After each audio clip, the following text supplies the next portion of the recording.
Hey everyone, and welcome back. Are you getting the dreaded easy anti-cheat error 30005 every time you try to launch NBA 2K25? This is a super frustrating issue that stops you from getting on the court. But don't worry, it's one of the most common and fixable bugs with the Easy Anti-Cheat service. In this guide, I'm going to give you a series of working fixes for 2025 so you can get back to the game fast. Let's get right into it. Before we do anything complicated, let's start the simplest solution.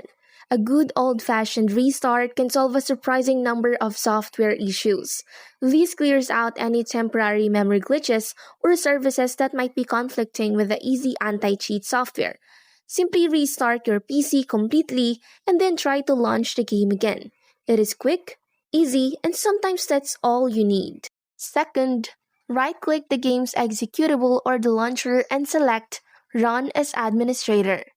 Third, go to your game's installation directory. The easiest way to do this on Steam is to right-click on NBA 2K25, go to Properties, then Installed Files, and click on Browse. Inside the game's folder, you should find a subfolder named Easy Anti-Cheat.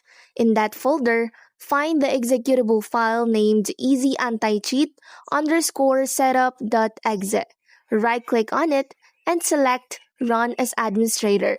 Fifth, outdated or corrupted graphic drivers are a very common cause of game problems.